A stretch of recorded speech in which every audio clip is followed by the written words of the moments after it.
Hello guys, and welcome back to part 2 of Crash Bandicoot 2 Let's Play. And today we should be able to get through the first warp room and the first boss battle.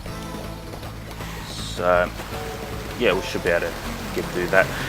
And just while I was reviewing my part 1 of this Let's Play, I realised that in this level we actually forgot to get the secret gem, the clear gem. And the way you do that is to basically speed run the whole level and get to the end of the stage by the time that timer in the bottom right hand corner has reached 0. So we will be speed running as fast as we can through this. So I apologize if you can hear my frantic button presses while we're on the jet ski, but we need to mash that X button to get the boost that we need to get to the end as fast as possible. There we are. 10, 9. Beautiful. And well, look at the countdown. Speaking of countdowns, brand new year. Welcome to 2016. I can't believe it. It's a new year already. That's what happens. Blink and you miss a lot. So let me know in the comment section what you guys did for New Year's Eve. Myself and a few friends of mine were actually going to go to a nightclub last night, but seeing as though Australia is in the middle of our summer and we are copying the most extreme heat you can imagine at the moment, we decided to ditch that idea because it was just going to be too warm. I think it got up to about 40 degrees yesterday, Celsius, so yeah, not fun. So basically all we did, we just kicked back at my friend's house and watched TV, movies, drank a few beers and shit like that. So, but yeah, it was an enjoyable New Year's Eve, I must say.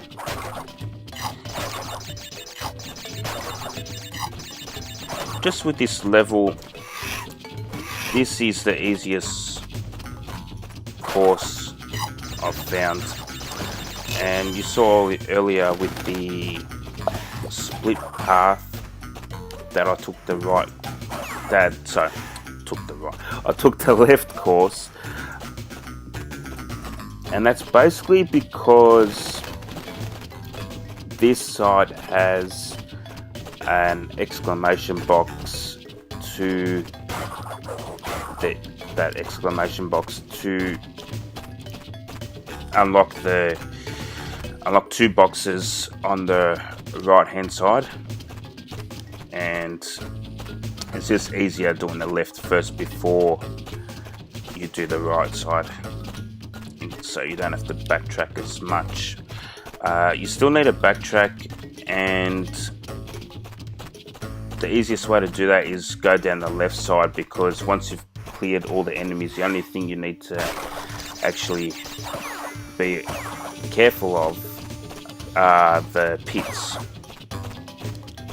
which makes it much easier than going down the left side first and then going down the right, because you've still got all the enemies on the right hand side, and to do this backwards, it's almost impossible. So it's much easier, and there we've unlocked those 2 invisible boxes that I was talking about. Okay. Yeah, I mean, hopefully 2016 is a good year. It is what you make it, of course, but yeah, all the best of luck to everyone, and hopefully 2016's a good year for you. 2015 for me, yeah, I mean, I guess it was an okay year. I achieved a lot of my personal goals that I set out for myself, and yeah, it was an okay year. I'm pretty happy with what I achieved in 2015, and new challenges await in 2016. So just going through the bonus area now, making sure I don't miss all the boxes. This area with the 3 boxes is a bit difficult to navigate, but once you've done it a few times, you should be fine.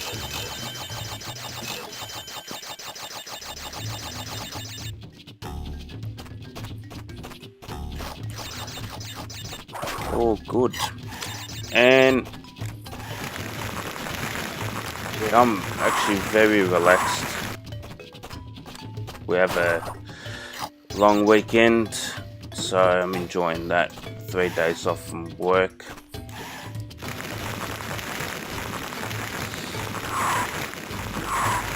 It's been a pretty hectic end to the year with Christmas and stuff, because I work in retail, and yeah, that's pretty much the most hammered industry there is during Christmas. So I'm just recovering basically this long weekend. Okay, and we're up to the 5th and last level of this first warp room, and this level is can also be a bit of an ass, really. So if I die, do not be surprised.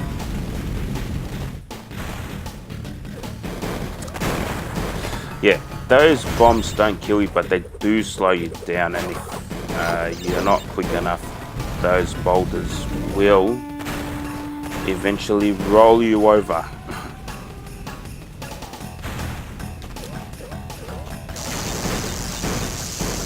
So yeah, this is a bit like Indiana Jones, to be honest with you, in that scene.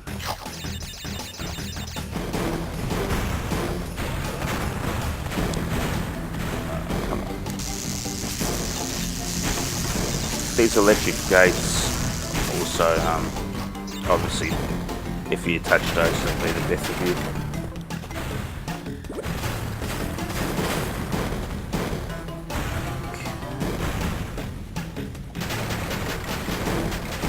And bye-bye, boulder. So yeah, the boulder will roll into those pits if they are long enough. And this bonus area can be also a bit tricky. Okay, there we go. Especially this part. So they give you 10 Wumpa fruit each. So you just have to count in your head how many that they give you. It's better to go slower than it is to go quicker in this part, just to make sure you get it right.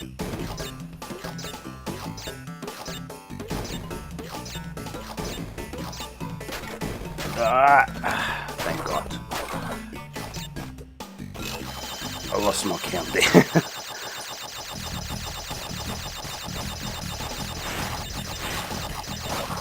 Ooh, checkpoint. Okay. This part is come on.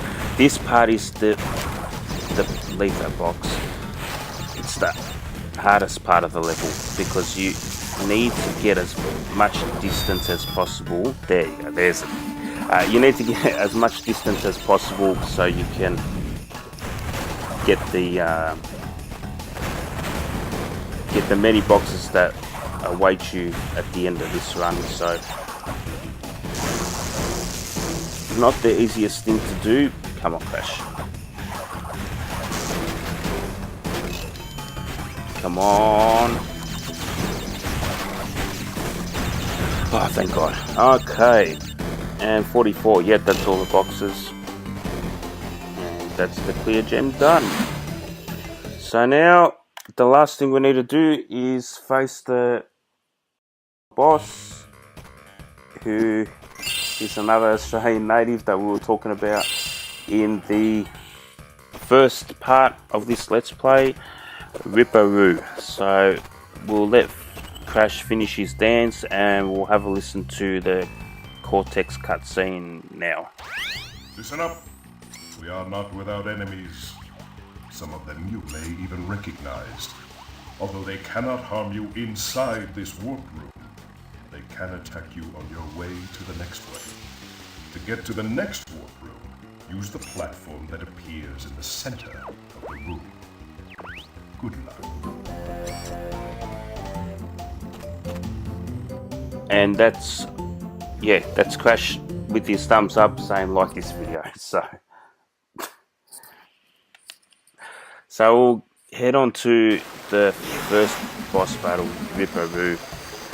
And just, if you played the first Crash game, he is boss in that game as well. But if you finish that game 100%, they also give you a bit of like a backstory of what happened to all the characters, and it mentions that Ripper Roo he became an intellectual of sorts, and he wrote a book. And yeah, that I like the continuity of that shows up here, where he's, you know, like he's got books around the area, and almost sort of like, I don't know, it looks like a library, but I was going to say it looks like a library, but I don't know any library that has a waterfall in the middle of it. So yeah, this boss, it's actually harder to get hit than not,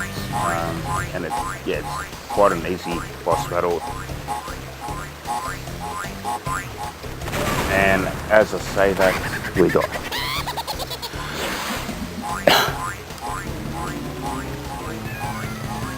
Must be the commentary.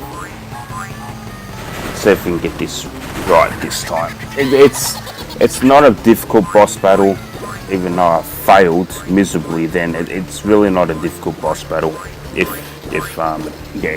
you concentrate, which I'm really not. It's still really hot today. I think it's about 35 Celsius. So this heat wave that we have right now in Australia, it's just shockingly bad.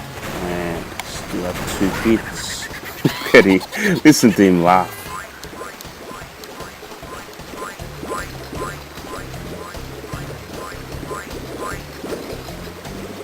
Boom. Okay. And that's the second hit. One more, and that'll be the end of part 2. I didn't want to make part 2 as long as part 1. Yeah, I just feel half an hour for a YouTube video. It's kind of a bit long. It's on the long side. So, and I didn't want to bore you, so. And now we get to dance on his grave, I guess. And that's the first boss battle complete, so awesome. And the first warp room done, and we also get another cutscene from Cortex on the hologram, introducing us to the second warp room. I see that Ripper Roo failed to prove much of a challenge yet again. But back to business. There are crystals to be gathered, 20 to be exact. The planets will align shortly, all 13 of them, and this will create a power great enough to rip the Earth apart. Properly utilized, however, the crystals can absorb and contain the energy. Crash, is that you? I've been looking everywhere. I don't have much time time to tell you this. You have to be careful. Trusting Cortex seems a little unwise. Crash, I can't keep the data path open like that. Crash, you need to... Okay. And that's pretty much the end of part 2. I'm going to save the game as always. Thanks for watching, and part 3 should be here within a week, I'd say. So yeah, keep an eye out for that. And yeah, wishing you a very happy new year, and I'll see you next time, guys. See ya. Bye.